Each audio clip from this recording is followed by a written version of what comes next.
So good morning, everyone. I'm Mia, and welcome to the session. So this session will focus on interoperability.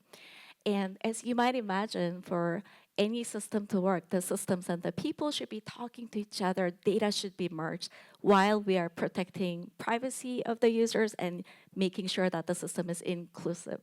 So we have wonderful lineup of speakers today. So we will hear two talks and then followed by giving a little bit of overview of the macro theory part, and then we will have 6 case studies from wonderful countries.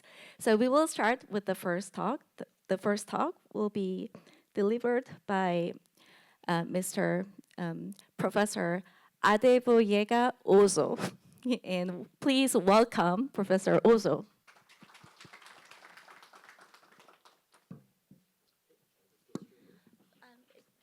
Anything that's comfortable with you. Yes, to the podium. Yes. There is a mic already.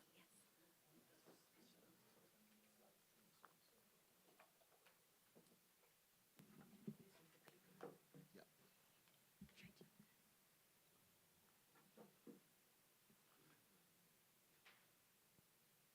The slides, please.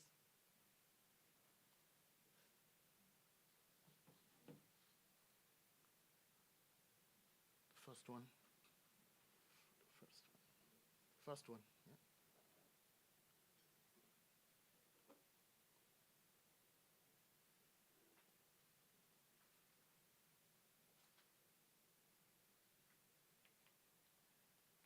Okay. So thanks very much. So warm welcome to the session. My talk, very short talk, is going to be on governing data and systems, interoperability in public service delivery. I'm Adeboyega Ojo. I'm currently research chair in governance and AI in County University, where I'm also a full professor at the School of Public Policy and Administration, and also cross-appointed to the IT department. You can hear me, okay.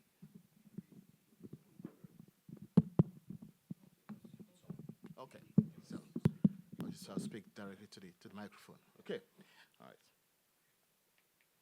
Okay, so since this is going to be a very short, talk, I felt that this is the most important slide that or point that I want to take away from my short intervention, which is if we agree that DPI should be the coherent citizen-centered ecosystem and the foundation of trust through secure identity, then how do we get data and systems to work together to turn that trusted identity into seamless public services? At the end of the day, what we care about, is that trusted public, seamless public services. And all the discussions we've had yesterday and leading up to today in terms of digital identity, in terms of payments, in terms of data infrastructure, all are supposed to, help build these trusted seamless public services.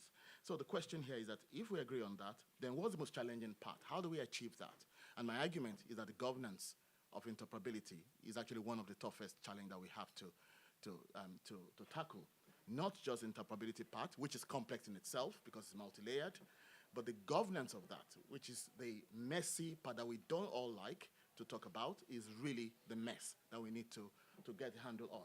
And there are 3 key points in this regard. The first is that governance and not technology is a key thing that we want to win, and that we have to get the sequence right. We have to work on legal and organizational alignment before we even start thinking about technical aspects, even though in practice what we do most times is that we want quick wins, we do the technical work, and then we hope that things are going to fall into place. It never does, all right? You have these quick wins, and they never sustain, and that is one of the issues, all right? And this is what we want to get beyond. And the other is that citizen has to always stay in control. Data is at the heart of this discussion, and data flows through all this infrastructure, but we want citizens to always be in charge of their data. We don't want more than what is necessary to flow within the infrastructure, and we want it to be done in a trusted way. Of course, we know very well that we understand that interoperability in DPI brings a number of benefits. We're all aware of that.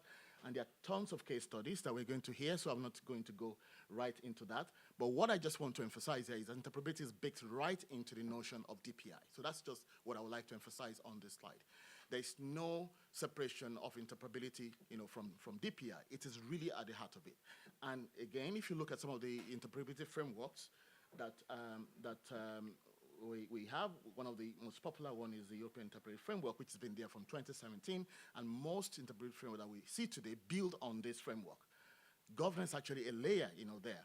But even when governance is not explicitly in those framework, it's something that we always, have to consider.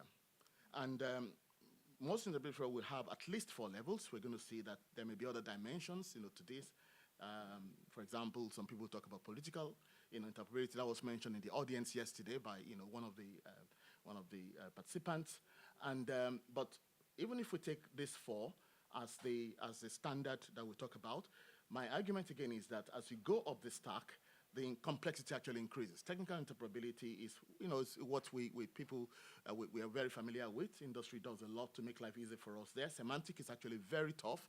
You have a lot of, there's a lot of negotiation, a lot of discussion that has to happen there. Again, many people may not be aware of how complex semantic interoperability is. I was lucky to be part of the working group for the Common Public Service, vocabulary in Europe here many years ago, and I know how long it took us to define even basic concepts regarding delivery of public services within Europe. So it takes a lot of time, initiate meanings, things like even name, what's a name, can be really complex, so that even when data are flowing across systems, things, just get, missed. Of course, process roles and agreements at the organizational level has complexity, and then the elephant in the room is, of course, the legal part, which is what, which has to do with laws, policies, and mandates that often are missing. So what I've tried to do, and again, we're going to listen to cases, so I'm not going to dwell too much on this, is that I've tried to tease out what are the concrete governance mechanisms across some of these cases that we know very well, all right? So we see them, we only hear the good part of that, but the question is, what are concrete governance mechanisms within this? And that's what I've tried to, to identify here. And you see some of them, and the answer, I've grouped them into 3 basic, categories. The first, answers the question of establishing authority and obligation, all right? So, and you can see about 5 mechanisms listed there, which starts from central coordination, coordinating authority with legal mandates, distributed systems ownership, having binding interoperability laws, compliance tied to frame funding and audit, and mandatory interoperability assessments, all right? And the reason why that's done is, is what you also, have there. And again, these are pulled from the cases. They're distilled from those cases. So we're trying to touch what are the key mechanisms of these cases that we hear about, like the Estonia case we had yesterday. Some of the cases we're going to hear, the Indian, case, DEPA, UPI, the example from Rwanda. We have so many of these good cases that we hear, but the question is, what are the things underpinning them in terms of governance that appears to make them work, or actually, or also, what can make them break? I think this is also a question that we can ask. The second question is, how is data shared safely and under, citizens' control? And that's done usually through regulated consent intermediaries, purpose, limitation in terms of exchange layer. Again, we don't want more than what is required to move around, all right? We want to make it purpose limited. Federated, architecture rather than decentralized, federated decentralized architecture rather than centralized architecture, where you have, one big, source, and which could be one sort of failure. We don't really want that. That brings a lot of vulnerability. Of course, the once only principle, which again we know well, within Europe and increasingly in other parts of the world.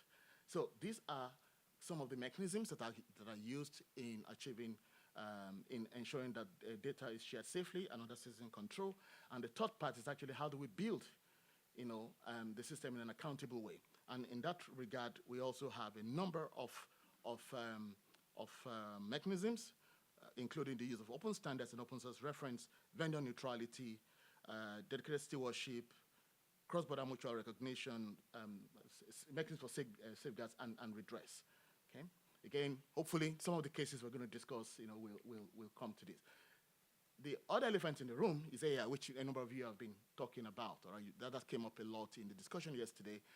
AI into the public service infrastructure or ecosystem introduced significant complexity. One of the temptations, and I've had people say this in discussion to say, oh, there's a layer that's us on the DPR. Unfortunately, that is not true. It's across all the layers. For instance, for some of the, when we talk about schema mapping, for instance, AI is used a lot, agencies use it on schema mapping. And that's actually at the technical interpretation layer. When you talk about semantic, we use agents, we use generative models to generate RDF specifications, technical specs. So across those layers, we are using AI to even draft contracts now, all right? So you can see that across your interpretation layer, you actually have AI, playing a role there, and that really makes things very, very messy in terms of things. So, but these are some of the issues that it raises immediately. The way, for example, some of this frontier AI works is probabilistic in nature. Some of the assumptions within our interpretive framework is that you have precise and ambiguous machine traceable exchange. That doesn't really work well. Non-human actors, agents are going to be part and parcel of the public service ecosystem. The issue of autonomy is an issue because we begin to negotiate autonomy with the agents. How much do we delegate to the agents? How much do we do ourselves, even when we have human AI teaming? Cross-layer risk amplification, governance asymmetry, particularly with sovereignty, when some of your AI, one of the part of your infrastructure is actually outside your jurisdiction. How do you balance that? And of course, you also increase the attack surface, cybersecurity-wise, because you have new entities in the stack. So the questions that that raises for governance will include things like accountability. Who is accountable when autonomous agents act? Yesterday, there was also a discussion around identity for agents. Estonia is going that way. Argentina is, looking at that. What does that really mean, all right? And how do you, manage that? Data, on what basis can data, the DPI, data within the DPI ecosystem, can we use it to train or ground models?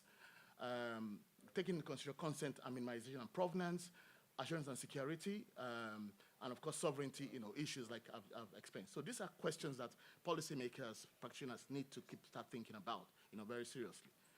So my concluding message, hopefully I'm on time, is that one, interoperability is a governance decision, much more than a technical one, that legal and organizational alignment has to precede technical investment, that citizens must remain in control of their data, that interoperable, well-governed data is a prerequisite for trustworthy public sector AI, which we are all moving to. And then governing the AI layer does not mean that we have to invent new principles. We have to start from what we've got and then see how we expand that, to take care of the new governance challenges that AI in the public service, stack presents. Thank you very much. Okay, thank you very much, Professor Ozo. Please take a seat, and we will collect the questions after the second talk, and if we can also have Professor Elsa Estevez come to the podium. And she's a UNESCO Chair on Knowledge Societies and Digital Governance in Universidad Nacional de Sur Argentina.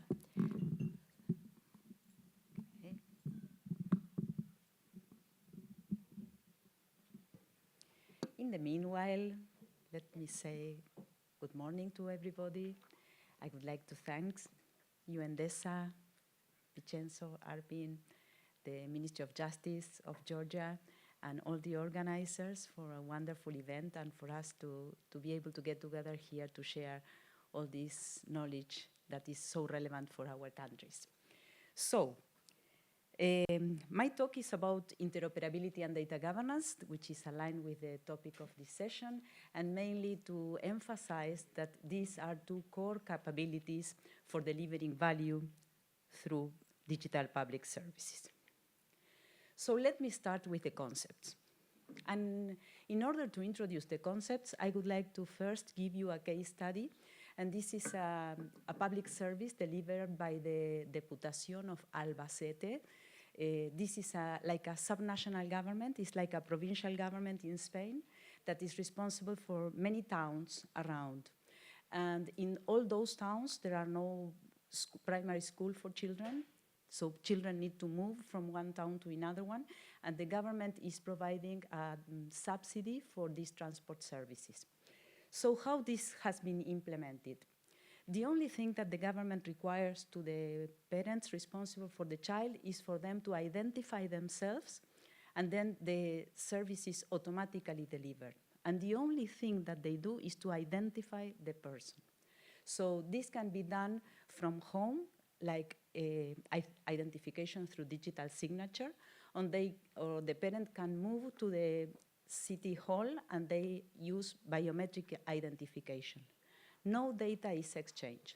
So once the person is identified, the system automatically determines who are the children that they have, to what school the children attend, where the children live, how much distance they need to travel from their home to the school.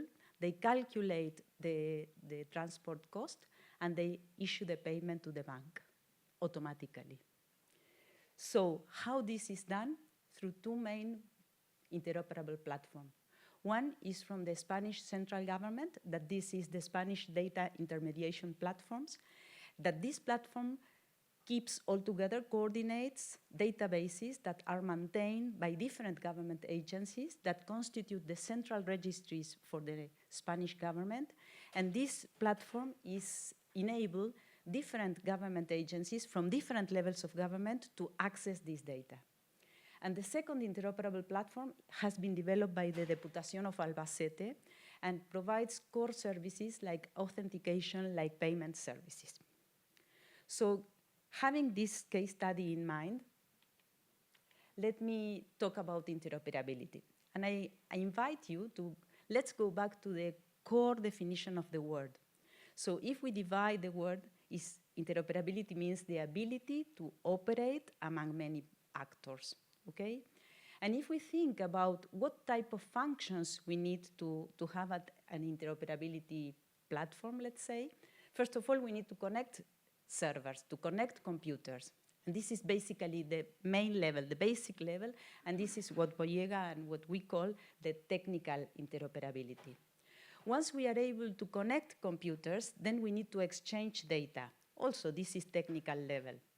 But once we exchange data, when we exchange the name of the citizen, the date of birth, we need to give the same meaning. So if I am agency A and I am sending the date of birth to agency B, we need to agree between both agencies that the date of birth will come the day, then the month, then the year, and not the opposite way. So for the recipient to be able to use this data properly. And this is the semantic interoperability level. And finally, once we are able to connect computers to exchange data and to interpret data correctly, then we can execute different tasks of a business process collaboratively between different agencies. And this is what we call organizational interoperability. And of course, for all this to happen is the layer that is missing, that is called political or legal interoperability. And if we go back and we recall the case study of Albacete, then we realize that for this to happen, we need interoperability at all these levels. Second concept, data governance. And when we studied information systems in our careers, we were talking about data management. And when we talk about data management, we are talking about the processes that involves how we are doing all the activities in the life cycle of data. How we collect data, how we store data, how we use data, how we secure data, and how we dispose data. And this is data management. But then, when we started more complex functions, we realized that we need to make decisions how these processes are performed. And this is a second concept, and this is data governance. And there are two different concepts, because data management enables how we are going to process all the activities for data. But data management tells us who is making the decisions for these activities to happen and how they should happen, okay? So these are the two differences between data management and data governance. And if we recall again the case of the Diputación of Albacete, we realize that data governance is needed for delivering this service in the way they do. So there are different examples of what are the benefits if we implement data governance and what are the consequences if no data governance practice is deployed or is executed in the government. The benefits are simple. We enable the exchange and integration of data between different public entities. We facilitate the delivery of integrated and proactive public services, reusing all the data that is in different government agencies. We simplify interactions between individuals and businesses with the government because we do not ask the citizen or the business to provide the data more than once. We allow exactly the next point I was mentioning, and we increase the efficiency because we do not duplicate data and processes, and we also enable evidence-based policy making and government decision making. If we do not have data governance, there are some problems. For instance, there is redundancy in data and processes. Public entities lack clarity of what they can do and what they cannot do with the data they hold. The data is inconsistent. There are arbitrary decisions between the use of data, and government starts to trade with data. Okay, I give you access to this data, but what I can receive on return. We were studying the case of the automation of the national security, social security insurance of the government of Chile. And when we were talking with the government official responsible for this, it took them 2 years of this process to negotiate access to some data from a different agency. And this is just because there are no standards, there are no policies of how government agencies can share this data. This is the case of Suceso, Superintendencia de Seguro Social in Chile, okay? We have 1 minute, yeah? 1 minute, okay. So I will move fast. If we talk about data governance and the use of AI, on the left you can see the life cycle of policy implementation. So we have the problem identification, we need to formulate the intervention, and then we need to give the system support. And at this time is when all the relevance of data becomes important, because we need to find the data, what are the sources of data, how we ensure the quality of data, etc. So at the time of the use of AI, data governance is more relevant on top. So here, to talk about the state of practice, I will go fast. I'm using the results of the Global Data Barometer that studied data governance in Africa and in Latin America in the Global South. Data governance framework are lagging, so there are lots of regulation. We have laws for data protection, for Information Act, etc., but data governance is missing. Problems are at the infrastructure, human talent, and institutions, and we are not ready for the use of AI in government. You can later, I'm sharing the slides if you wish. Inclusion in data governance is symbolic, but in practice, nothing is implemented, or very little is implemented at the time of inclusion to consider the legal obligations about publishing data in indigenous languages, to consider special needs of different populations. And the lack of interoperability is a major weakness in the whole region, okay? So Africa, there are problems because although they have progress in policy and regulation frameworks, data governance is still a weakness, because also they have weaknesses with infrastructure, limited interoperability, and gap in institutional capacity. In Latin America, we have more institutions built, but still we are lacking institutional coordination between government agencies. So recommendations: if we do not have the function is not performed. So we see many strategies, particularly AI strategies, that they are implementing the chief data officer in government. And in the past, 10 years ago, we were talking about the need for implementing the chief information officer. Now we are talking about the chief data officer, because we need to take value, to get value about all the data that we have in public institutions. Governments requires various type of data capacity. We need to start defining what are the data repositories, what are the data sources, technical standards, good practices, services based on the use of this shared data.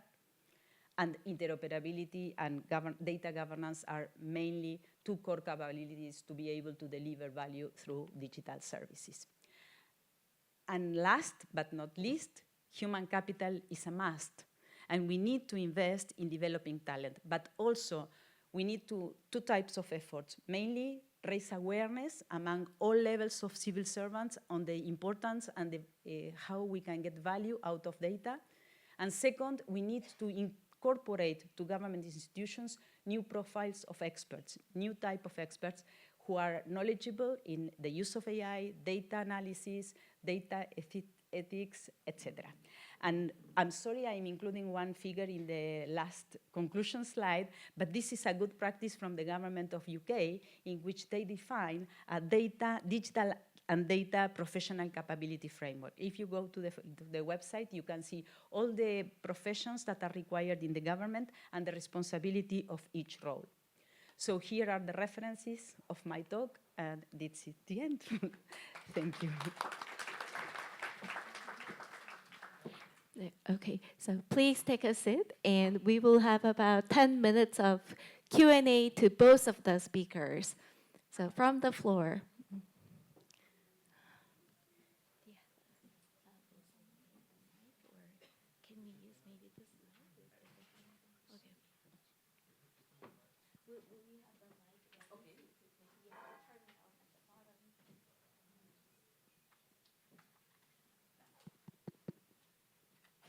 Any questions?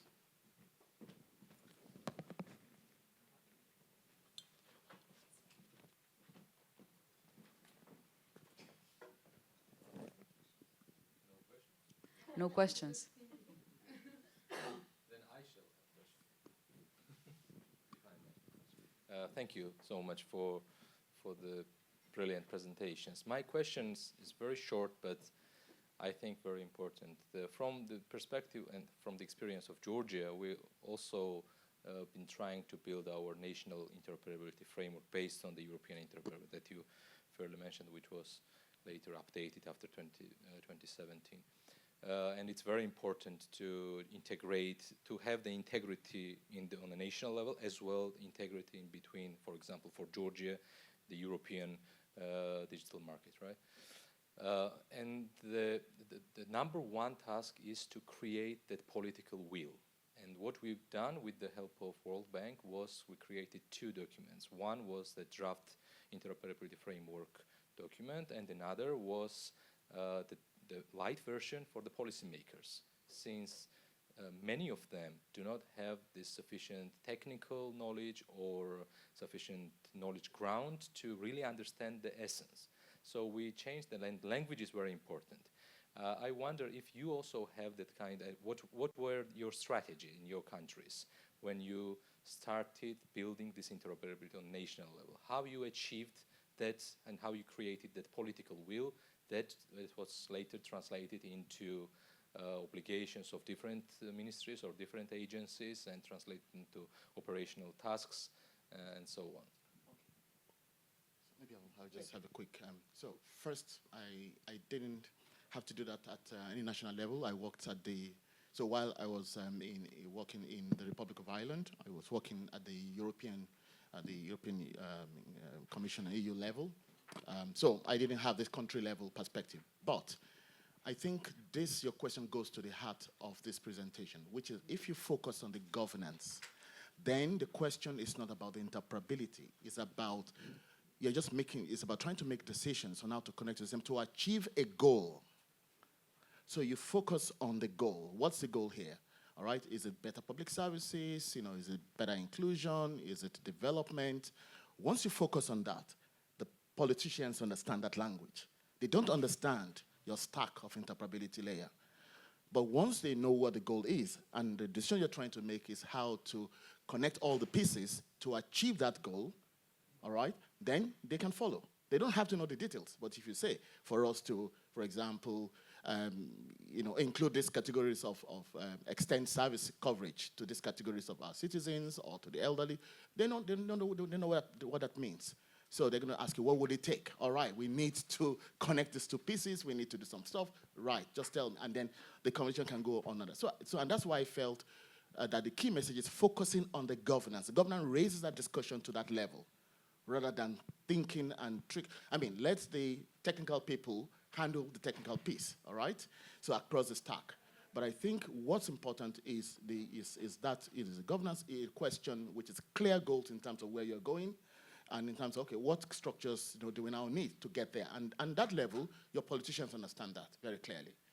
What they don't, and they don't have to, is what kind of vocabulary do you need? What kind of APIs, and standards do you need? How do you govern? That's not their business, but they need to enable you to do. And of course, negotiation between, which is always a tension within Europe. The negotiation, the interest within, the member states, and of course the EU level. So this is something that's going to be again, it's a political question, but I think the goals there also matter. So that's my question. I would like to add my contribution. Some years ago, we did a study among different countries on how were the administrative models to simplify and digitalize public services. And we revised practices in several countries, and we saw different models. But the conclusions were, first of all, what you need is a strong political will from the head, from the maximum authority of your country. An example is Uruguay. When President Tabaré Vázquez came to the government, the first thing on the speech he gave is, in 2 years' time, we will digitalize all public services. And in 4 years' times, we will be able to automate all public services completely online. AGESIC, which is the agency responsible for delivering public services, they stayed 1 year working, just not doing, if you look at them, they were not producing anything, but what they were doing was they were studying all business processes to try to standardize, and then they were able to define what they should do. But this was pushed by the political will of the president. Estonia, we see that is not up, the hierarchy, the person who is responsible for this is not very near, very close to the prime minister. They are they are down in the hierarchy, but they have mandate. They have mandate to operate across all organizations.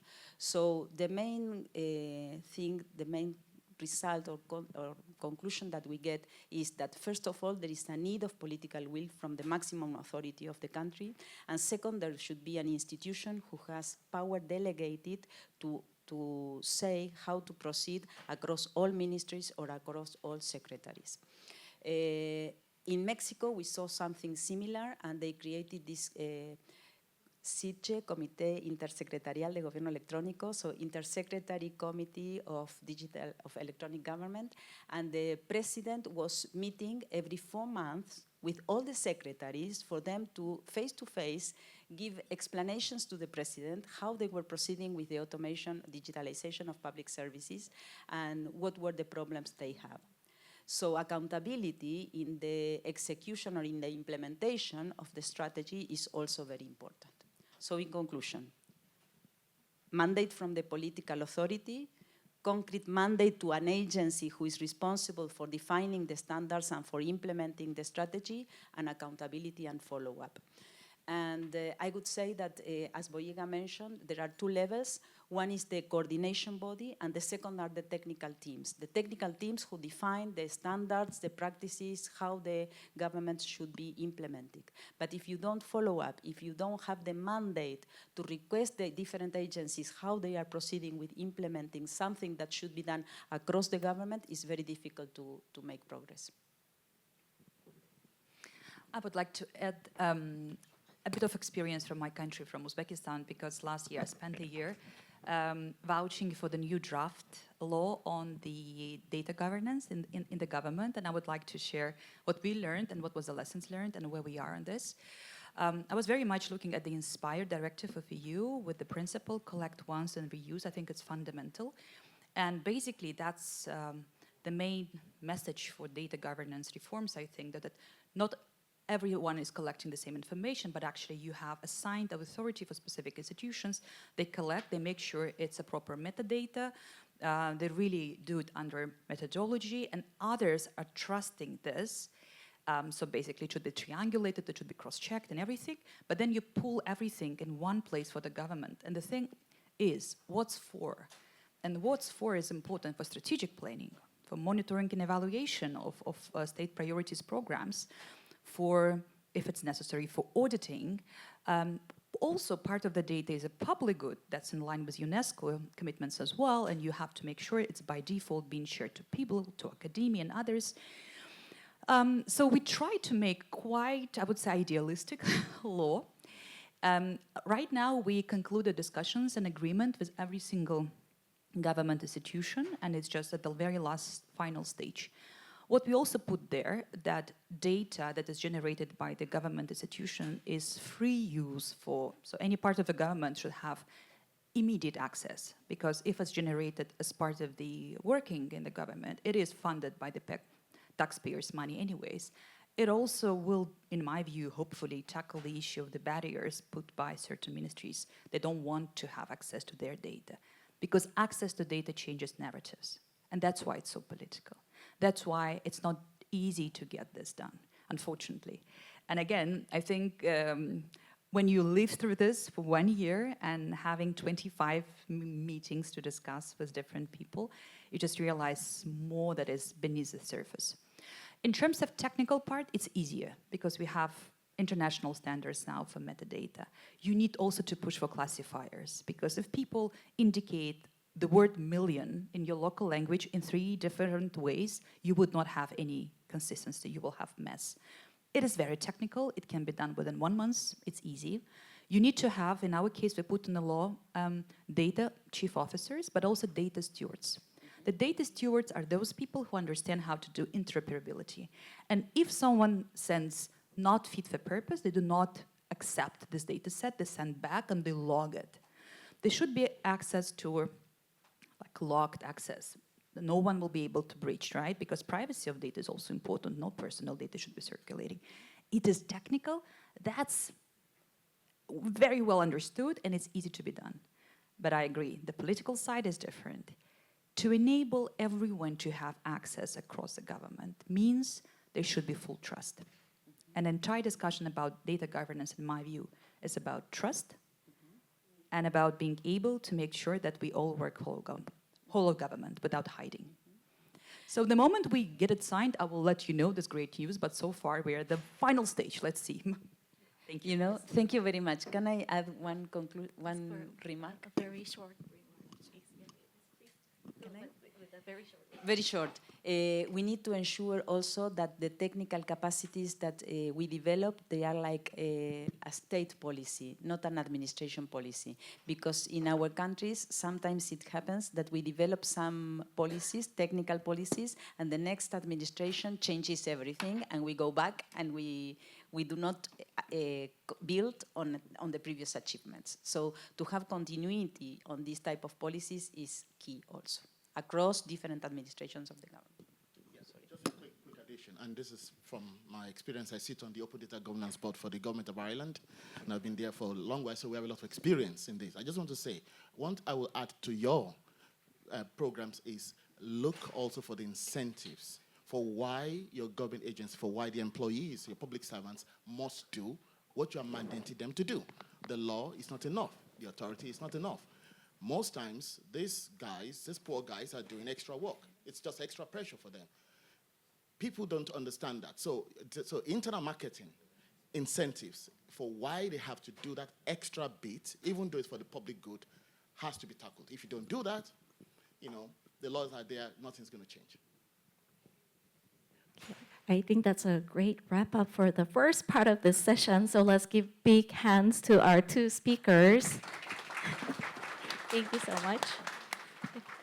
So now that we have listened to the macro introduction of wonderful talks, we're going to move on to more practical practice part of this interoperability. So we will have rapid talks, I hope rapid talks, maximum 8 minutes, please. From 6 countries, we have Armenia, Kazakhstan, Uzbekistan, Ecuador, and Dominican Republic, and Somalia. And you could see that these countries, maybe the next speaker could please come, Mr. Nairi Adayam, get ready for the speech. So these countries are now opening up as a global, sort of like showing new leadership in governance. So we will get to hear about exciting development. And the first speaker will be Mr. Nairi Adayam, member of Information Systems Regulatory Commission of the Republic of Armenia. Thank you. We've promised 10 minutes, not 8, so Sorry. I will try to make it as short as possible. Well, first of all, it's my pleasure to be here, and I want to thank our Georgian counterparts for the excellent organization of this event and for all the hospitality we received so far. Today's topic is interoperability, and as you can see from the title of my presentation, we're going to speak about interoperability as the foundation of trusted digital public infrastructure, and I will try to share with you the experience that we've gained so far implementing this platform. But before digging into presentation, I'd like to emphasize the importance of interoperability in terms of user experience, in terms of, I would say, citizen experience. So, every citizen in modern world in 21st century expect the states to work as one unit to provide seamless public services, and the interoperability is the only way to make this possible. So this is the foundation that enables better user experience, and there are also foundations that make interoperability real. I've outlined 5 of them, starting with governance enablers, because as it has already described previously, without political ownership and policy-wise vision, there is simply nothing to do, nothing to improve. The second layer comes as legal enablers, or the legal framework that enables data rights protection, cybersecurity, and also regulation and compliance. The third layer are the institutional enablers, again referring to the last question that was asked. All the organizations, ministries, companies involved in making the legal framework real, with most likely having a governmental body at the core, like the regulatory committee in Armenia. And the second and the last 2 ones are the technical and data enablers, more practical ones, with the interoperability platform, with data and identity and e-signature, and data governance frameworks at the core. But what does interoperability actually mean for citizens? And here we have 2 different user journeys for the same live event. We'll talk about live events later. In one case, we see a fragmented live event. So before the interoperable government citizen visit multiple agencies, in some sequence carries document between those institutions. There are several visits, unclear responsibility between those institutions. And as a result, we get burden, duplication, delays, and frustration, and simply say bad user experience. In the other case, in the blue one, we have an interoperable government journey when there is one single entry point for the citizen. All the institutions mentioned in the user journey, its Ministry of Economy, Civil Registry, Tax Authority, and so on, etc., are integrated into this interoperability platform, which is built around digital identity, consent authorization, data exchange mechanisms, cybersecurity. And as a result, the citizen gets simple, fast, reliable, and secure experience. So the key message would be that the services are organized around the people, around their needs, around their user journeys. And we have adopted this live event model. It's not invented by us, of course. We have adopted Estonian experience. Currently, we have more than 1,000 public services offered in Armenia.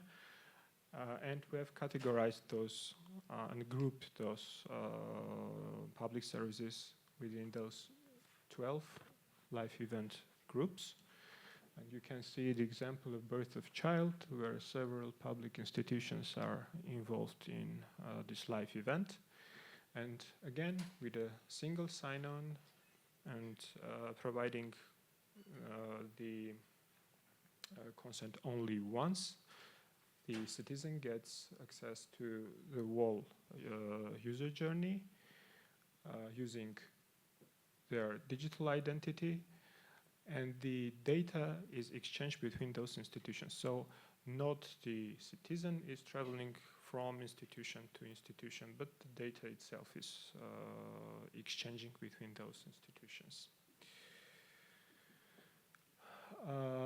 But in order to scale this approach, in order to have a bigger picture of the economy and to make the economy really digital, we need to take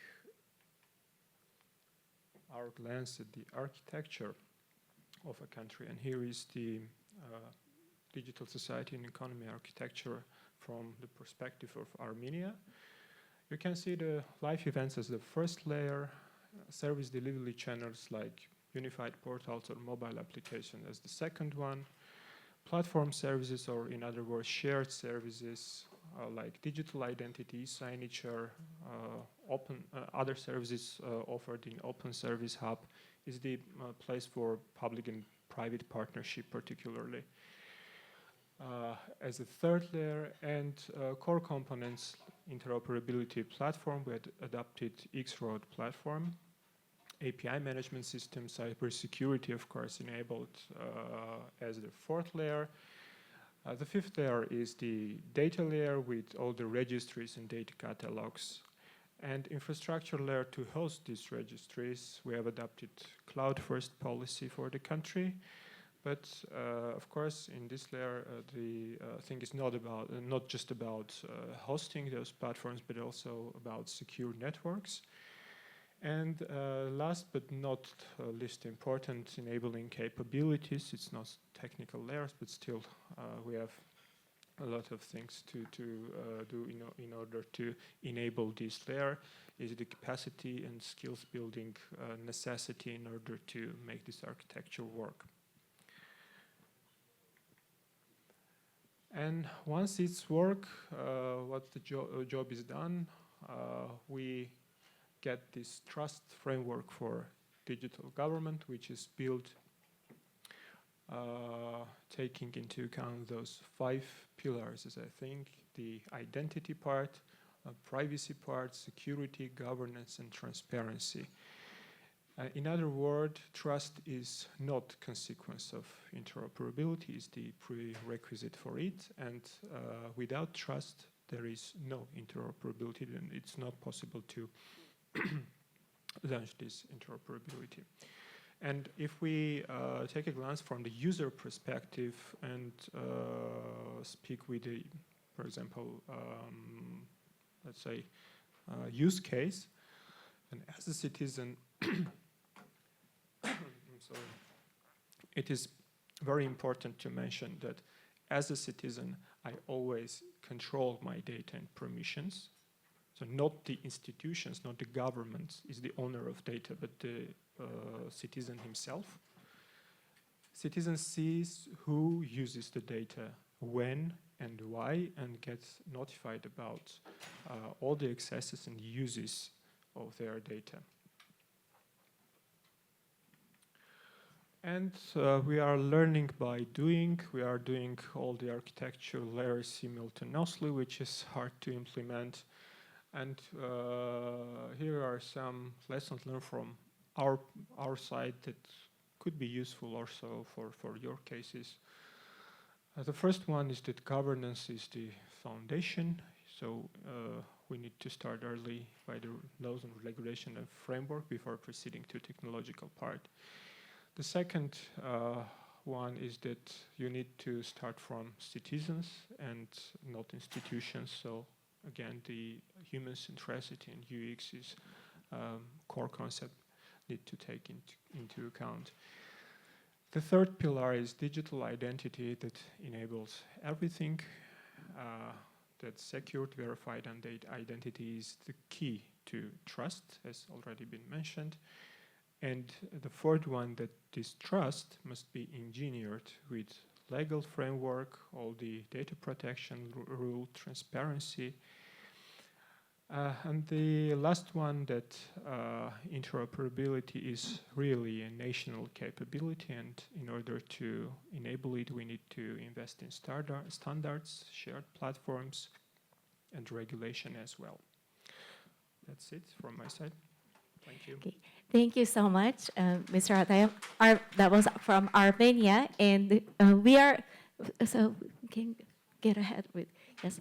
So we are accommodating 2 more countries in this session, so please excuse us for giving you 2 fewer minutes. If you could wrap it up in 8 minutes, that would be great. So the next speaker is from Kazakhstan, Ms. Zura Kamzinova, the head of the project's international cooperations. Good morning, everyone. Let me take it like here. Distinguished guests, colleagues, ladies and gentlemen, it's my pleasure to present here and to represent Kazakhstan, a national information technologies company at the UN Public Service Forum. Today, does it work? Okay. Today, Kazakhstan ranks among the world's leading digital governments. According to the United Nations e-government survey, we ranked on the 24th globally in the e-government development index and among the top 10 countries in online service indexes. More than 1,300 public services are available digitally in Kazakhstan, and over 7 million citizens use our e-gov services every month. And more than 400 state information systems and databases are connected into a unified digital ecosystem.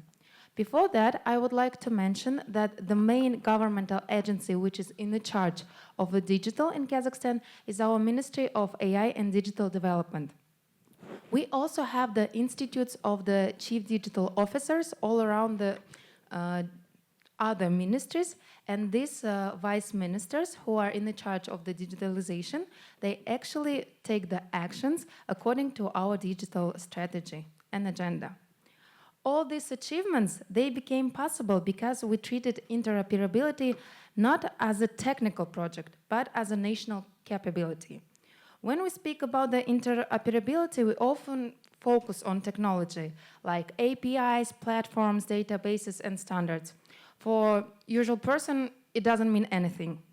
However, we decided to make our experience in the different ways. Interoperability is not primarily a technology challenge, it's our governance challenge. Well, citizen, they doesn't care like which ministry owns the data, to be honest. Citizens, they simply expect that our government will work as one organization. This principle has guided Kazakhstan's digital transformation over the last 2 decades. Our approach is based on 4 interconnected layers. It looks like this. The first is the legal layer. Data exchange must have a clear legal foundation. Laws, regulations, and data sharing agreements define who can access information, under what conditions, and for what purpose. Since next month, July 11, it will be the application of our digital code that we established since this year. So now in Kazakhstan, there is only one unified document that consists of all these regulations, and it simplifies not only the understanding, but also the application of the rules for the data sharing agreements and so on. The second one is the organizational level. Every system requires clear ownership, responsibilities, service level agreements, and accountability mechanisms. The third is the semantic layer. Government agencies must speak the same language. In Kazakhstan, if you take a look for the instance for our website gov.kz, you will find that every agency and every state body, they have even the same design. That means that you can build your website or your application even without having the IT education. So, moreover, here comes the fourth layer about the technology. Integration platforms, APIs, digital signatures, identity management, and secure data exchange mechanisms. Without the first 3 layers, technology alone cannot solve interoperability challenges. At the center of our Kazakhstani architecture for integration, we're talking about the Smart Bridge. It's a platform that allows to make the integrations between the state and private sector. Smart Bridge connects government agencies, local authorities, state databases, and private sector ecosystems through a single secure framework. How it works? If you take a look, in Kazakhstan, we do not use only eGov mobile application. We provided APIs to second-tier banks, and it allowed the fintech companies to develop their own application and started to provide public services through these applications. For instance, if you take a look to my phone, you can go just through the Kaspi application, whatever, Halak Bank or Freedom, and anytime receive the public services here. It simplifies my life as a citizen for like the quick transactions and everything. Today, more than 7,000 productive integrations were made through this platform. And more than 3,000 services are published through the Smart Bridge catalog that allows to all second-tier banks to provide their own services. For example, Freedom Bank, they decided to make the digital mortgage, while Kaspi Bank allows you to sell your car within 15 minutes. So there are different types of services provided by banks through the Smart Bridge platform. There is some numbers about the published services that I mentioned before. How it works in simple way. 4 steps. For us, it's like, depends of course on your internet connection, it can be like done within 1 click. You're starting with your request as a consumer, then you're going through the process of authorization, then the request reaches the authoritative producer as never copied, always quired, and then after logging to the system, response delivered, and you are receiving the access to the application that you have done. It takes the milliseconds. Trust is the, as before other speakers was mentioned, is perhaps the most important component of interoperability. In Kazakhstan, digital identity serves as the foundation of the entire ecosystem. And every citizen and legal entity use a single identifier recognized across all government systems. For instance, when you're going to the airport and you're providing your digital document, your national ID, you're just providing the QR code to the worker of the airport, and that actually justifies your identity. We also, of course, providing the using electronic digital signatures that provides legal validity for digital interactions. Last year alone, more than 14 million digital signatures were issued and actively used by citizens and organizations. Yes, thank you so much. So, as we are running out of time, as I mentioned, interoperability is not about the technology, it's our problem as a governance. And we decided to demonstrate it through providing 4 layers. And as you see, you need to have mandate, standards, access, and accountability. Security is not a feature, it's the precondition. And as you see, we're talking about providing the data minimization, to simplifying all processes, to provide the consent by design, and also, of course, to provide the sovereign infrastructure. I will provide this slide so you will be able to learn in details. There is some statistics about the services we already provided proactively. It's more than 8.5 million public services that we done without any queue, without any time spent, time wasting. And there is a statistics on the benefits that are provided in proactive format. And 5 things we would tell our earlier selves when we started to do so. That we needed to build the registry layer before the service layer. That treat data sharing agreements, it should be treated as a code, what we have done this year. That citizen should be the auditor of the system because it's the main user of the services that are provided by our government. That we need to decouple producers from consumers. It's important to define who is trying to access your platforms. Interoperability has no finish line. We're starting, we're developing, and of course it leads to interoperability not within the local contour, but also about the interoperability between the countries. And of course, after dealing with all of this, now we are working with the mutual recognition of the digital ID and ADSs between the Eurasian countries. We're trying to make the exchange, and we already shared our smart bridge solution to other countries, such as Tajikistan. And in case if you are interested, we are always open to share it for free and to teach how to use this platform. And of course, we are dealing with the standards, we are following them. You see the numbers, I will not just read it. So interoperability is a shared infrastructure, so let's build it in that way, and we are always open for the cooperation. Thank you. Thank you so much, Ms. Zura Kamzinova from Kazakhstan. So remember, Armenia, Kazakhstan, think about the questions you want to ask. Please take a seat. And our next speaker is from Uzbekistan, Mr. Dilshad Saitov. Please come to the podium. Yes.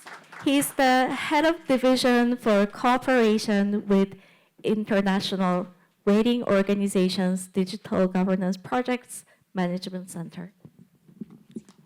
Thank you very much. Thank you, first of all, to UNDESA and Ministry of Justice of Georgia for organizing this very effective event. So, because I can see many countries are on the same path and on the same path and striving to provide citizen-centric public services, and Uzbekistan as well. So today I would like to tell about Uzbekistan development in public services. The history starts in 2013 when we decided that we have to do something with bureaucracy, corruption, and make citizens' life simpler. So as our colleague from Georgia yesterday mentioned, they have MyGov GE public service portal. In Uzbekistan, we also have MyGov Uz public service portal. And at the moment, we're providing 900 public online services on this platform.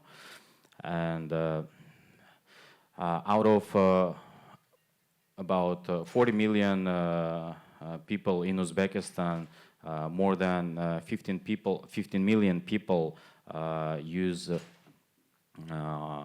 public service portal. And you can see that the last 4 or 5 years, most people prefer to receive services online than offline. 92% of people, 92% of online services provided online.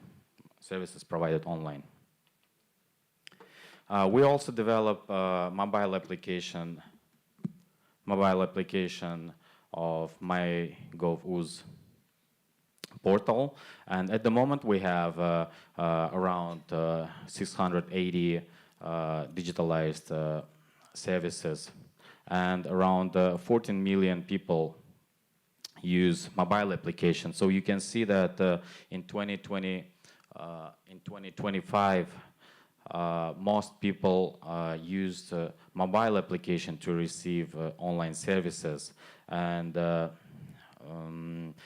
if you look at the Play Store,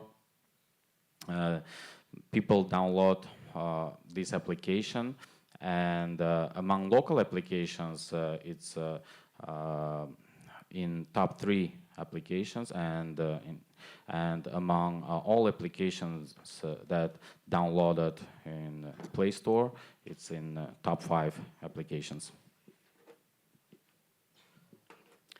So we're working on simplifying services, and this year, by this year, we simplified around 200 services and made them getting service in 3 steps. And also, we have more than 20 proactive services.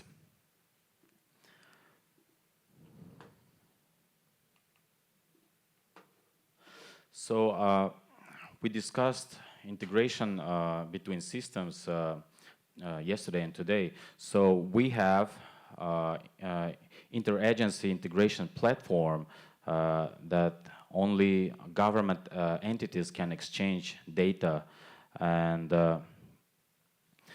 number of services that provided by government is 650 now.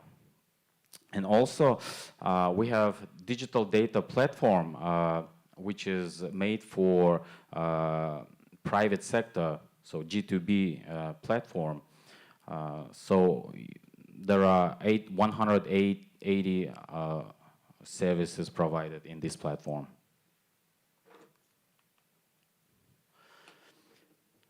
And also identification is very important.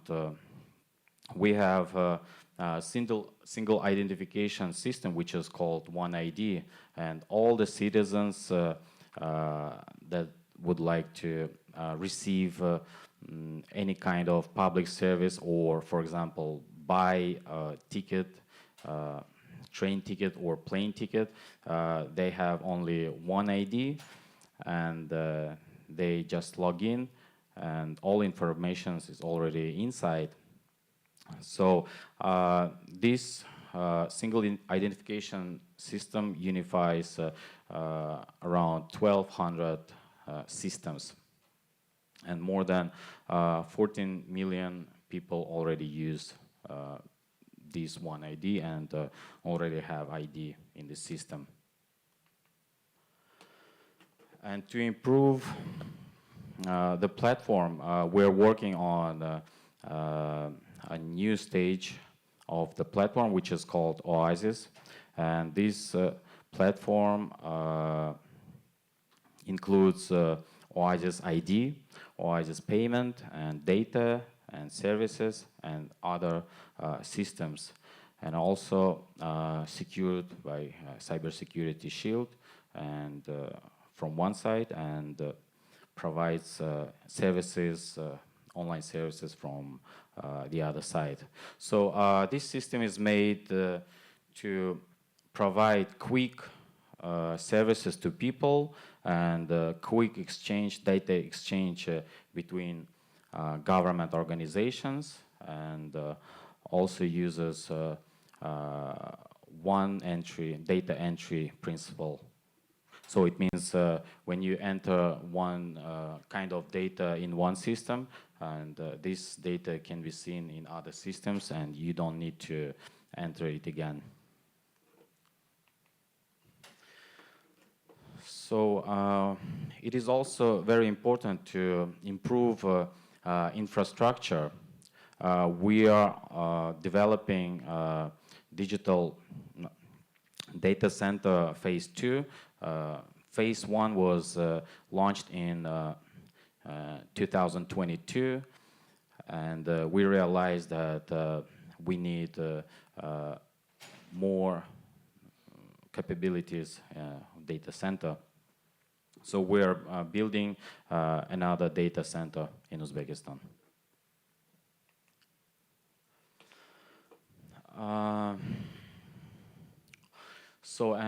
Also I would like to discuss and tell you about international ranking results.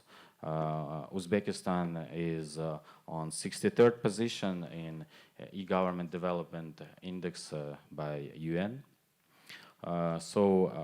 We improved our positions by 24 positions in last 4 years, and by 2030 we're planning to reach top 30 countries in UN e-government ranking, not because of position itself, but we realize how important it One can minute, be. please. Yes, how important it can be for people's life, because as you may know that EGDI, e-government development index, consists of human capital index. We're closely working with UNESCO, so we have to improve education system and literacy in Uzbekistan. And also, we're closely working with ITU, and we're striving to provide accessible, affordable internet to every person. So that's why we're closely working with ITU, and also, of course, providing human-centric public services. This is the end of my presentation. Thank you very much. Okay, so before we go into the next 3 countries, I want to collect just a couple of questions and have the burning questions answered so that you also get refreshed as well. So, questions to the 3 speakers from Armenia, Kazakhstan, and Uzbekistan. Hello, my name is Shahin, representing Innovation Digital Development Agency of Azerbaijan. In Azerbaijan, we also have the same situation. We have DPI in place, private sector companies, public organizations, and citizens are connected to the platform, and citizen has full control over their data. But it also creates new risks for the citizens.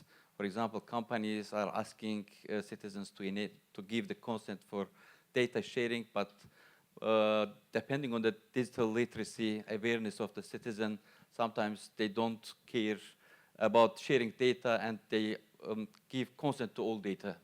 And with one click, citizen can share all of their data available in public systems. We were thinking how to solve this issue. Of course, we are continuously informing them through our channels, through MyGov, by notification, video, etc. But we were thinking about measuring digital literacy awareness of the citizens in the country, and enabling services like data sharing or some risky services based on digital literacy level. Still, we are thinking about this and conducting research. I want to ask about your experience. How are you planning to solve this kind of privacy issues?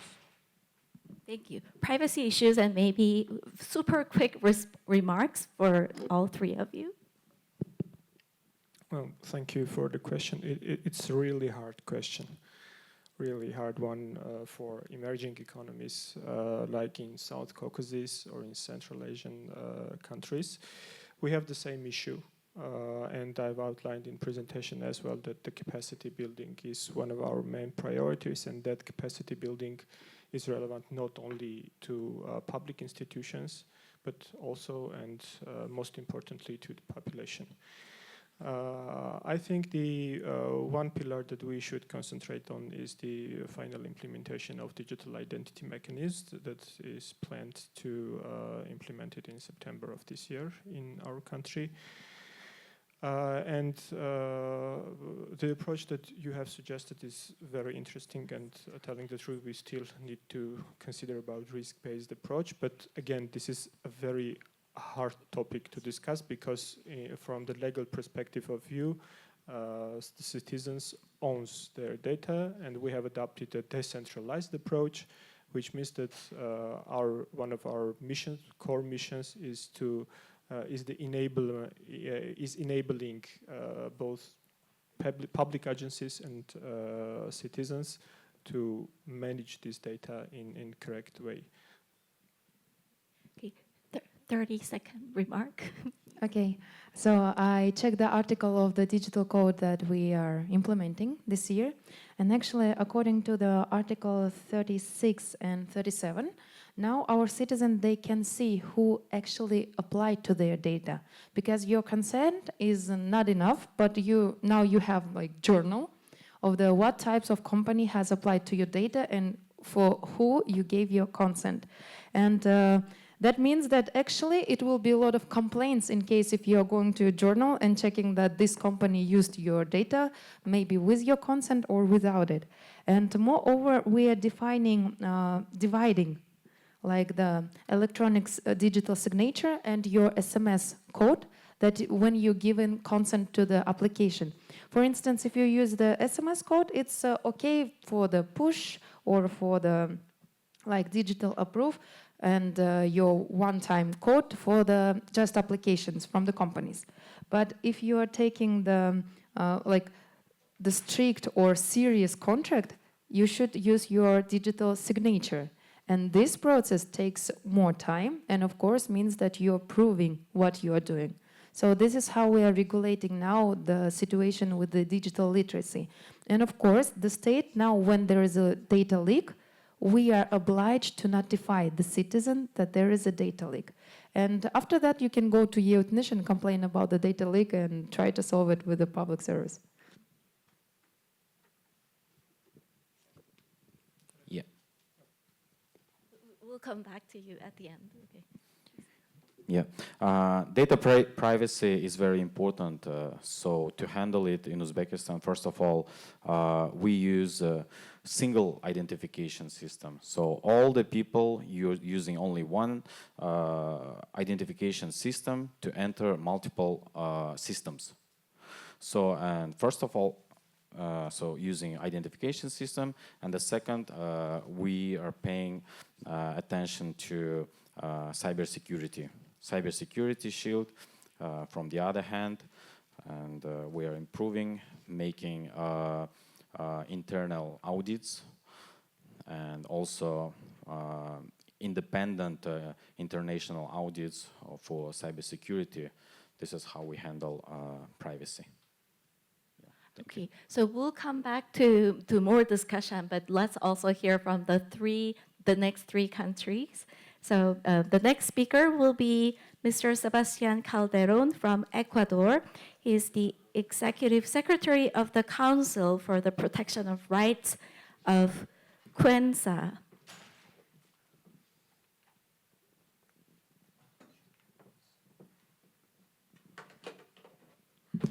Good morning, everyone.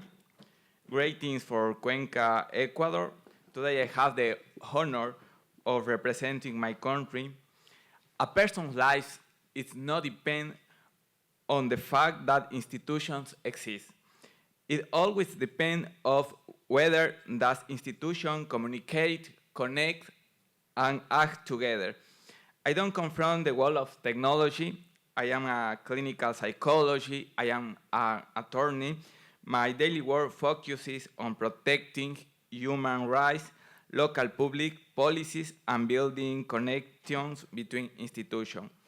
When we talk about interoperability, we are not simply talking about connected systems. We are talking about people, their lives, health, education, and their rights. We are talking about children who need protection, women experience violence, people with disabilities, the elderly people, families living in poverty, migrants, and refugees. We are talking about people who can't wait for the state to resolve its internal communication problems or debates about responsibilities, because beyond the difficult circumstances they already face, many of these people need an immediate and connected response.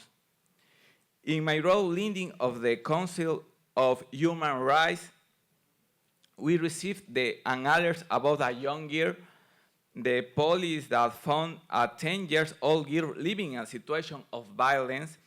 Her father was physically abusing her because he wanted her to work on the street. We arrived at the scene and spoke with the father and the girl. We listened carefully to their account. The father tried to explain what had happened, but there were too many inconsistencies, too many explanations that simply did not fit. And this is the main point. One institution alone can only hear one version of a history, but a connected system, however, can get close to the truth and, above all, prove better protection. I still myself now, what would have happened if we did not have access to connect information? Maybe we would have believed a false story. Maybe the alert would have remained the forgetting in the a database. Maybe another institution already had an important piece of information, and when that happens, it is not only a technological system that fails, public service fails. An institution may be present, but if this is not real coordinated and timely support for those who need the most presence alone is not enough. People need a state that is most responsible, connected, and attentive.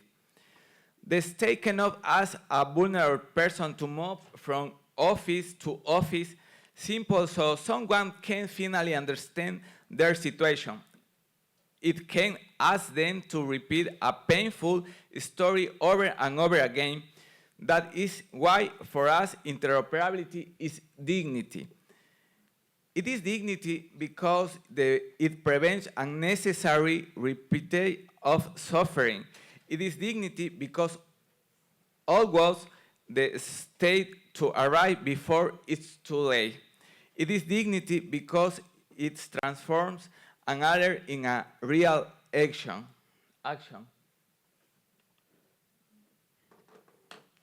However, having information is not enough. We can have the most modern system in the world, but the information does not lead to action. It protects no one. For this reason, interoperability cannot be limited to exchange of information.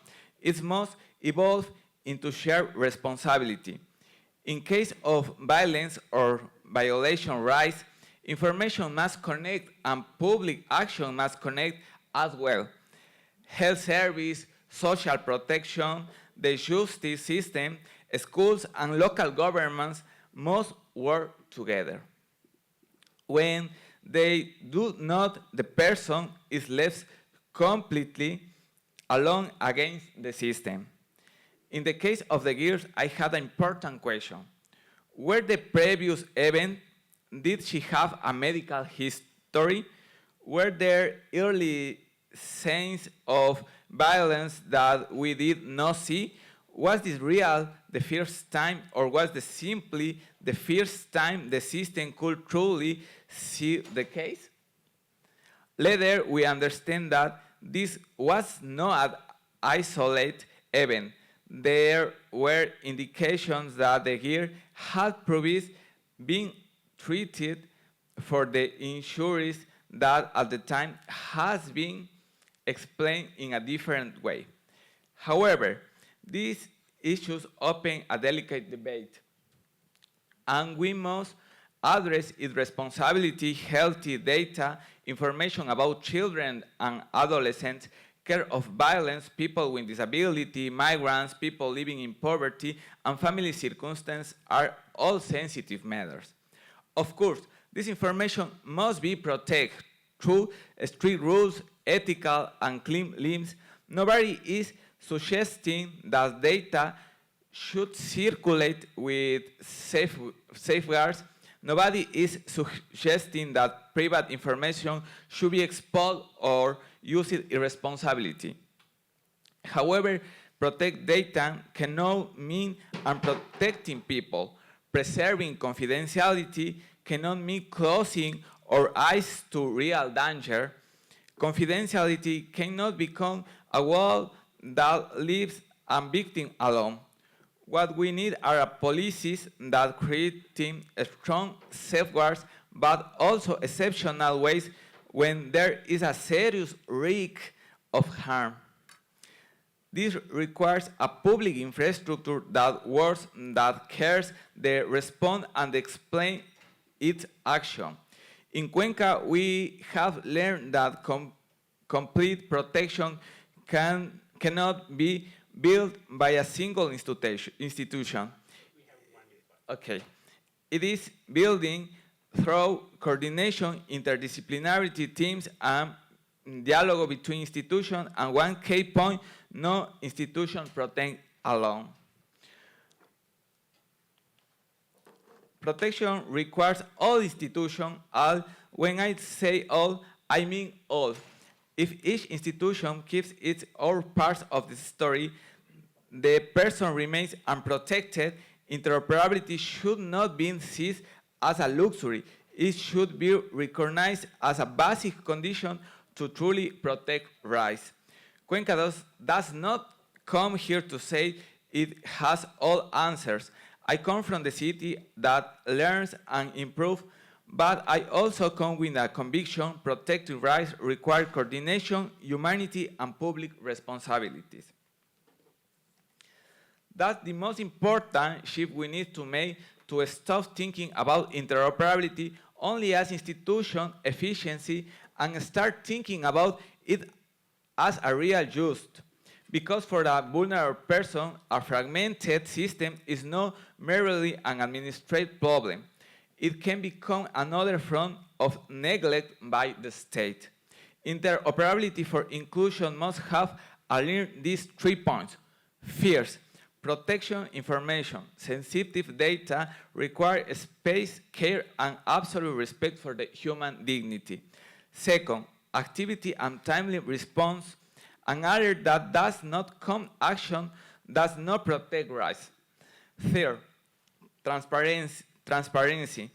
Every system that jams information about vulnerable people must be able to explain what it did, why it did it, and how its decision contribute to protection. When the state is protected more efficiently, when institutions communicate with another, here arrive sooner, with data is used ethical, it can become care when technology is placed on the service of dignity, it stops being cold and become human. Because in the interoperability is not about connecting machines. Interoperability is about connecting responsibilities, and when we connect the responsibility, we can protect rights, we can arrive in the time, and we can save lives. Thank you very much. Thank you very much. Please take a seat, and we will hear next from Dominican Republic, Ms. Marble Infante.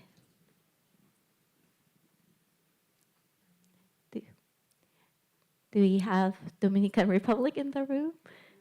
Okay, then we will move on to Somalia, Dr. Bashir Omar Ise. Okay, thank you for being here.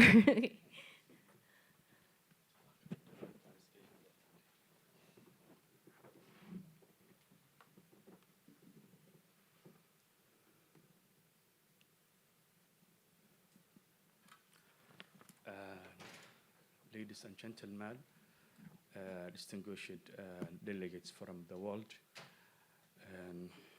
good afternoon. It is really an honor to meet with you, and I want first to thank the government of Georgia through this Minister of Justice representing the country and the government of Georgia for their warm hospitality and welcoming. As well, I'm going to thank you and DESA for their generous funding for my trip to here and every year for the Public Administration Forum here. Thank you very much. My presentation now,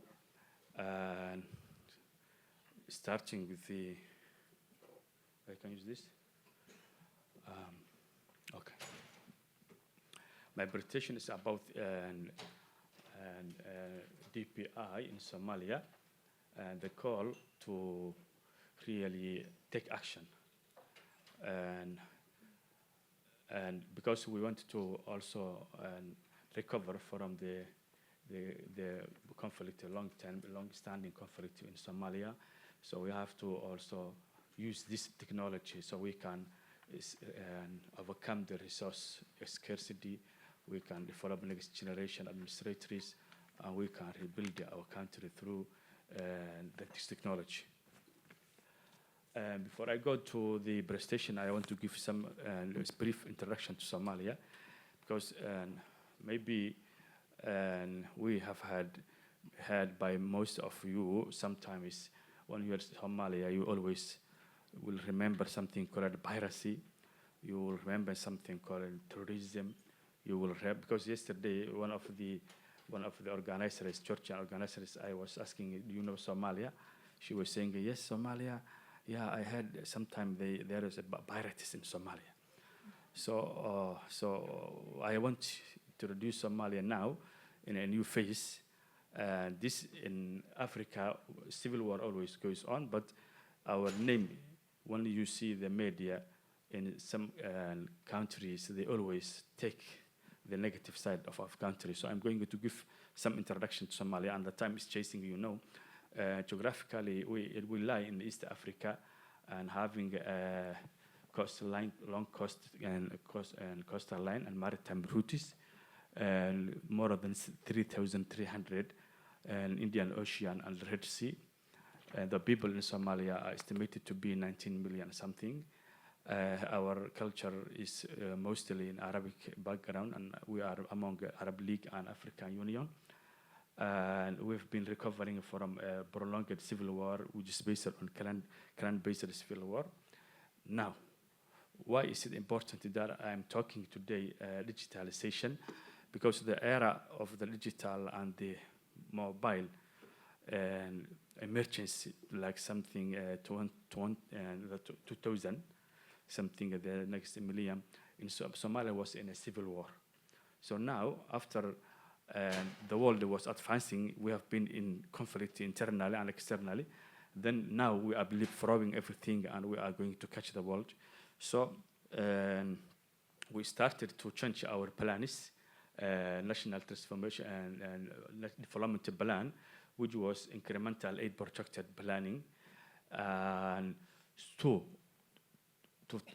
national transformation plan. This national transformation plan also includes in these pillars and what is called transformation of governance, and that is modernizing public administration to enhance efficiency, transparency, and accountability in the last books. So when we have taken this strategy and leaving the previous one, we should go to digitalization. So laying the digital foundation, we started to develop legal framework and the policies. And important in here, and our country, after the reconciliation, we have taken a system, our system has changed to federalism, because it was difficult to bring back to all Somalians in a one government. So every clan and tribe you wanted to govern these areas, we have changed from the central government, and we have taken what is called a federal government. So this has led to us to develop policies and regulations, either previous laws and acts either destroyed, or they are not taking and they are not convenient aligning with the new system of federalism. So we started first to lay down the legal framework. So national ICT policy. We have also developed Data Protection Act, National Identification and Registration Law, Public Financial Management, and also Administration Regulation for Civil Service, and so on. You can read because the time is chasing me. The last column is defining what these laws or regulations are just going to do.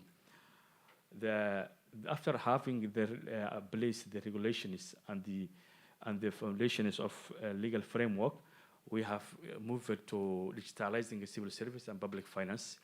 So since yesterday, we have been discussing about the DPI. I'm not going to go back, but I'm going how we use in Somalia, so I can save time. We have been talking today about the interoperability. So when we are talking about the interoperability, our system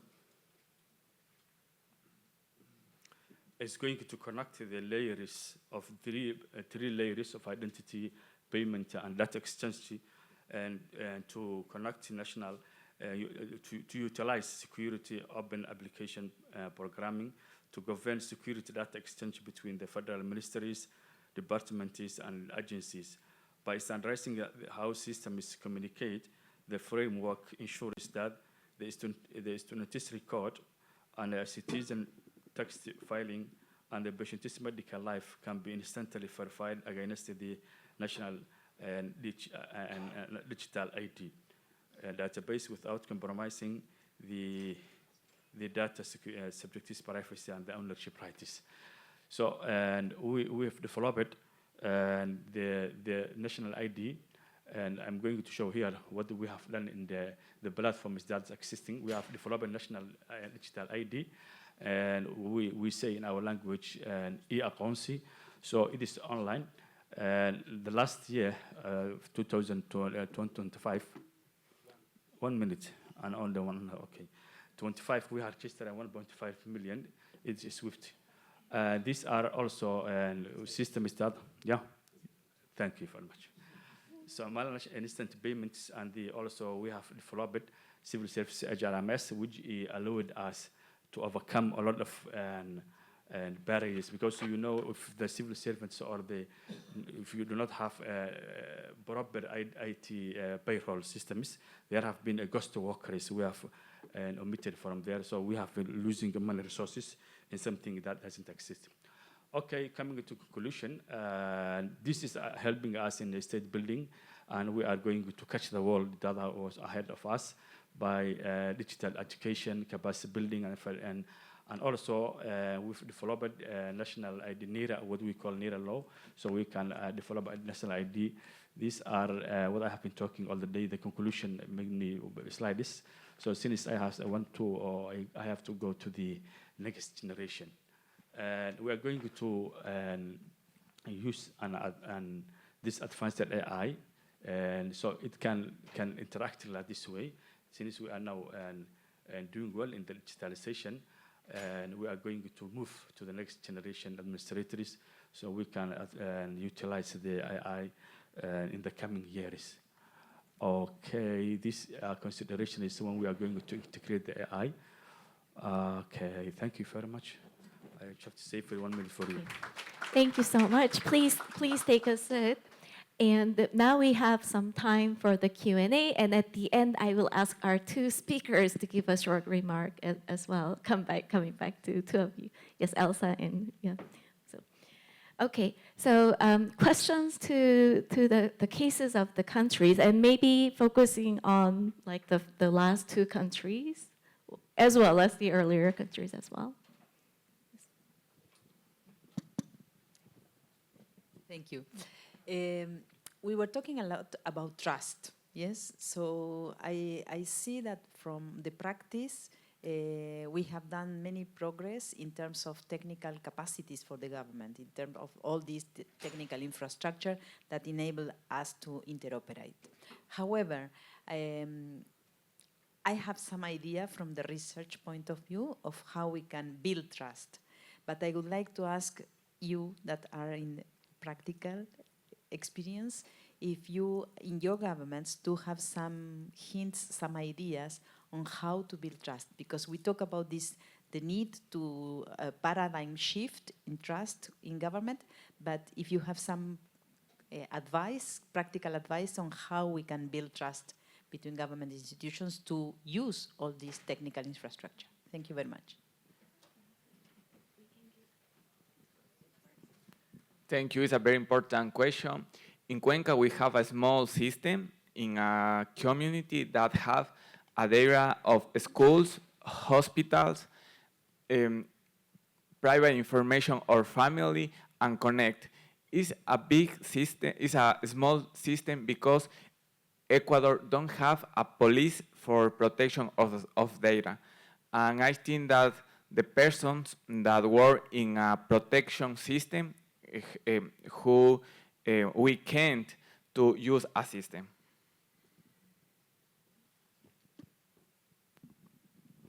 Please. Does it work? Okay. If we're talking about the building trust in Kazakhstan, actually our government emphasizes a lot on the capacity building work. So we're doing a lot of trainings, we're doing a lot of exchange programs with our partnership countries.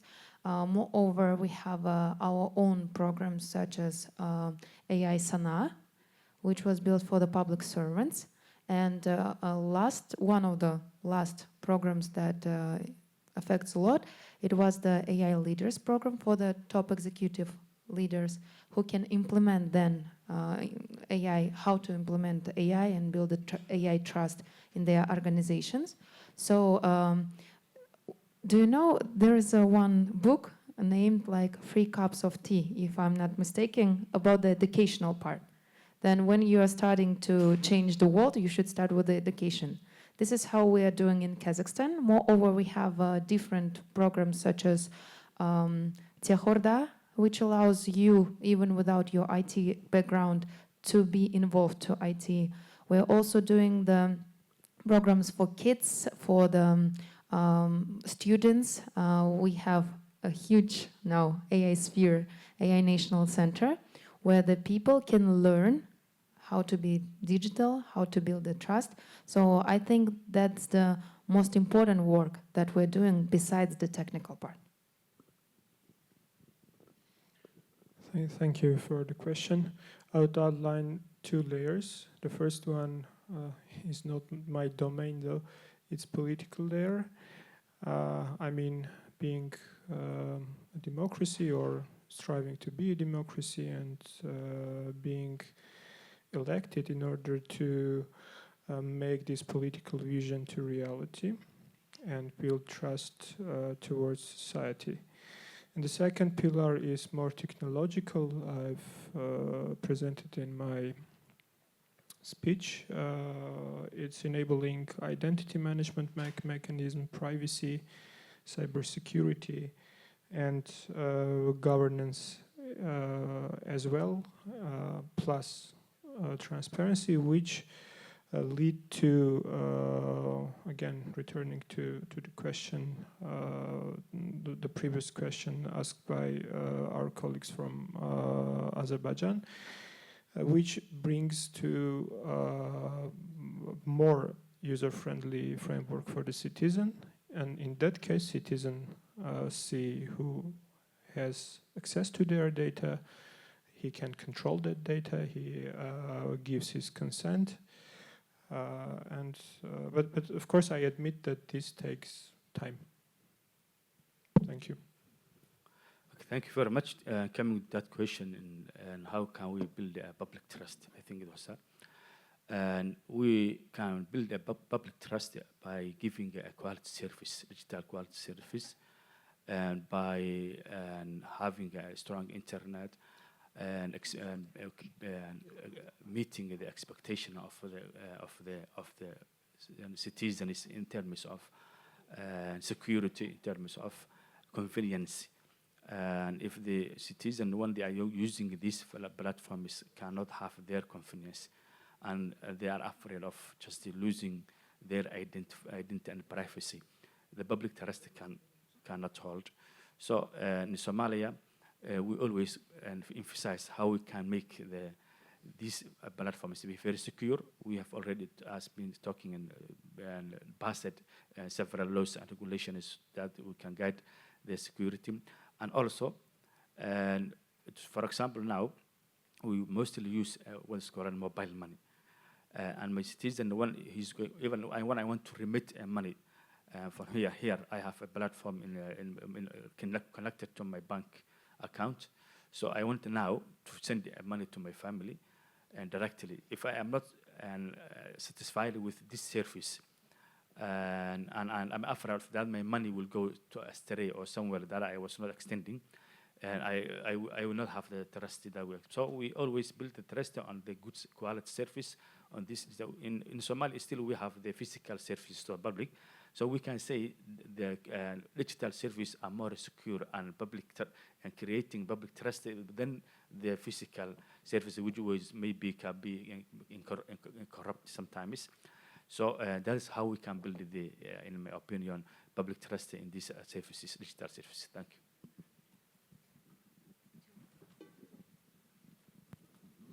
So improving trust, I think from one side, we need to provide reliable services and make user-friendly systems so people can see and use them. And this is for front end. but in the back end, we are working on data protection. So without data protection, I think we cannot say anything about trust. So that's why, as I said before, we are making, I think twice or 3 times a year, we are making independent internal audit of our systems. So, and like, we don't know when it happens.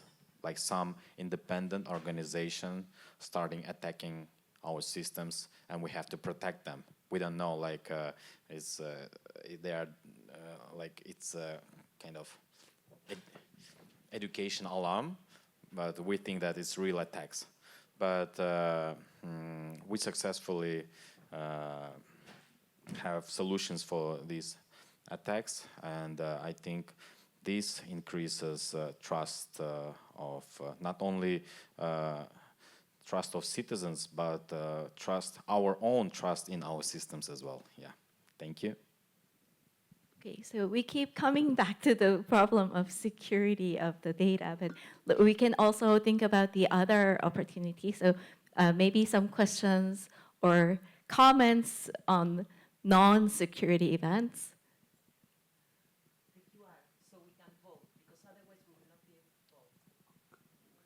Oh, the QR code. Okay, we'll try to pull that up. In the meantime, does anyone have a comment or a question? Well, we are right on time, so Okay, yeah. we could also wrap it up. It's interesting what the answer is going to be, but Yes.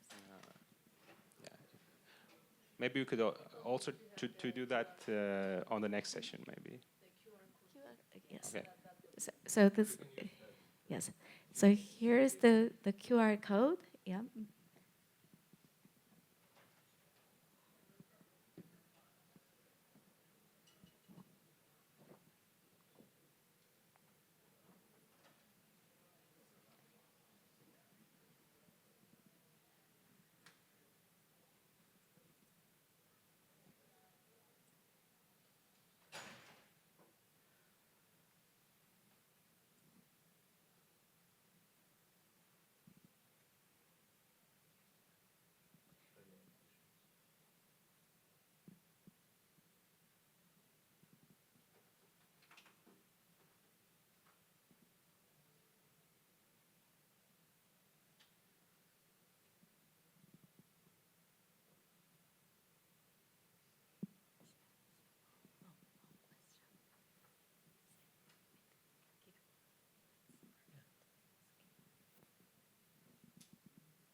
Yes, yes. Okay, so we can see, yes, we can see the live results.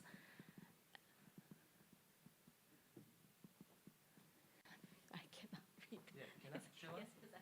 Okay, the live results show that I shall only read the top one, since you may also not be able to read from far distance. The first question was the biggest barrier in interoperability across public institutions and sectors.